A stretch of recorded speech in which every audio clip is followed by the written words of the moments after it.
ఆ వంటలందరినీ కూడా చుట్టూరు కూర్చోబెట్టుకొని మధ్యలో ఆ యొక్క వ్యాపారితో ఉన్నటువంటి తోటి వారందరూ కలిసి ఒకళ్ళ వెంబటి ఒకళ్ళు ప్రేయర్ చేసుకుని మరి దేవుని ప్రాధేయపడి, దేవా మమ్మల్ని కాపాడు, నీ యొక్క కాపుదల మాకు కావాలి అని వారు ప్రార్థన చేసుకుని మరి పడుకుంటున్నారట. పడుకోగానే ఈ దుండగులు ఆ నైట్ వచ్చారు.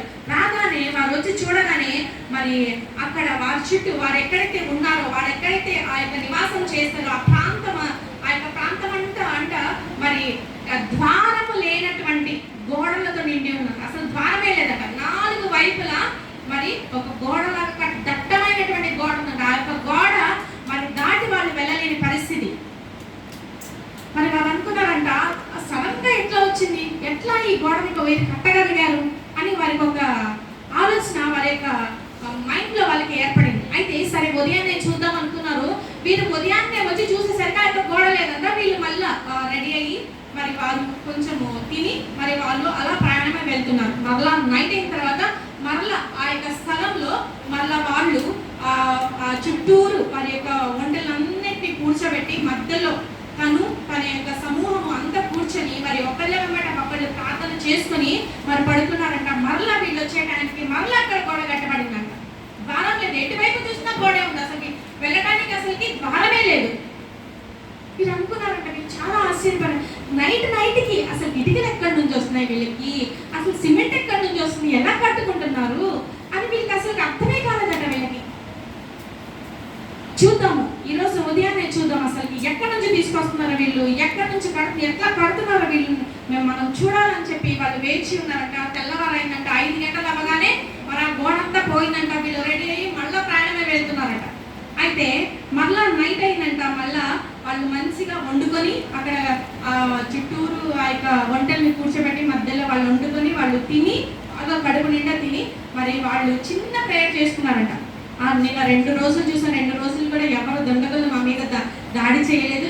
ఈ దినం కూడా రారు అని ఒక ధైర్యంతో, దేవా ఇంకన్నీ నువ్వే చూసుకో అని చెప్పి ఆమె హల్లెలూయా అని చెప్పి చిన్న ప్రార్థన చేసుకుని వాళ్ళు పడుకున్నారంట. పడుకున్న తర్వాత వీళ్ళు దుండగులు రానే వచ్చారంట. వచ్చి చూడగానే మళ్ళా వాళ్ళ చుట్టూ కూడా మరి ద్వారము లేనటువంటి గోడలు ఉన్నాయంట. 4 వైపుల గోడలు ఉన్నాయంట. కానీ ఆ యొక్క గోడకి చిన్న కన్నం ఏర్పడింది. చిన్న క్రాక్స్ వచ్చి ఒక చిన్న కన్నము ఏర్పడిందంట. అయితే అరే ఇక్కడ ఒక కన్నం ఉంది, దీంట్లో నుంచి మనం వెళ్ళొచ్చు అని చెప్పి ఒకళ్ళ తర్వాత ఒకళ్ళందరూ కూడా వెళ్ళి ఆ యొక్క ద్వారం నుండి వాళ్ళ మీద కత్తులు పెట్టారంట. కత్తులు పెట్టి లేండి లేండి అని వాళ్ళు అన్నప్పుడు వాళ్ళు చాలా భయాందోళనకి చెంది వాళ్ళు లేచి చాలా భయపడి, దేవా మమ్మల్ని కాపాడు, దేవా మమ్మల్ని కాపాడు అని కేకలు వేస్తున్నారంట. అయితే వాళ్ళు అన్నారంట, అయ్యా కేకలు వేయకండి, మేము మిమ్మల్ని చెప్పడానికి రాలేదు, కానీ మాకు మీ దగ్గర నుంచి ఒక రహస్యం కావాలి. అసలుకి మేము 3 దినముల నుంచి చూస్తున్నాము, మరి ఇక్కడ గోడ ఎలా కట్టబడుతుంది, అసలు రాళ్ళు ఎక్కడి నుంచి తీసుకొస్తున్నారు మీరు, సిమెంట్ ఎక్కడి నుంచి తీసుకొస్తున్నారు, ఎలా కట్టినారు మీరు గోడని, ఈ యొక్క రహస్యం తెలుసుకోవడానికి మేము ఇక్కడికి వచ్చాము, మిమ్మల్ని చంపడానికి రాలేదు, మీరు భయపడకండి, మాకు ఆ యొక్క రహస్యం చెప్తే చాలు అని అన్నారంట వాళ్ళు. అయితే వాళ్ళని కూర్చోబెట్టి చెప్తున్నారంట, అయ్యా మేమేం చేయలేదు, కానీ ఇదిగో మాకు ఇక్కడ దుండగులు ఈ విధంగా చేస్తారని మాకు తెలుసు. యొక్క భయముతో మేమేం చేస్తామంటే 2 దినములు బాగా ప్రేయర్ చేసుకున్నాము. ఒకరికి తర్వాత ఒకళ్ళు కూర్చొని మేము ప్రార్థన చేసుకున్నాము. మరి దేవుడే తన యొక్క మరి కంచె వేశారు మా చుట్టూ. మరి 3వ దినమున ఎవరు రావట్లేదు కదా అని బాగా కడుపు నిండుగా తిని మరి అలసిపోయి చిన్న ప్రార్థన చేసుకొని పడుకున్నాము. మరి అందుకే కాబోలు మరి కన్నం ఏర్పడింది అని అన్నారు. దేవునికి స్తోత్రం కలిగింది. మరి మనం ప్రార్థన చేసేటప్పుడు కూడా మన యొక్క ప్రార్థన ఎలా ఉండాలండి, మనం ఏ పరిస్థితిలో ఉన్నప్పటికీ కూడా బలమైనటువంటి ప్రార్థన చేయాలి. బలమైనటువంటి ప్రార్థన అది మనకు ఒక కంచెగా ఉంటుంది. మనకే కాదు, మన బిడ్డలకి, మన యొక్క భర్తలకి, మన యొక్క ఇంటిలో ఉన్నటువంటి ప్రతి ఒక్కరికి కూడా అది ఒక కంచెలా ఉంటుంది. బిడ్డలు లేచిన అంటే ఉదయాన్నే స్కూల్కి వెళ్తారు, స్కూల్ నుంచి వస్తారు, మరి వాళ్ళకి కంచె కావాలి కదండి. మన భర్తలు బయటికి వెళ్తారు, పనుల మీద బయటికి వెళ్తారు.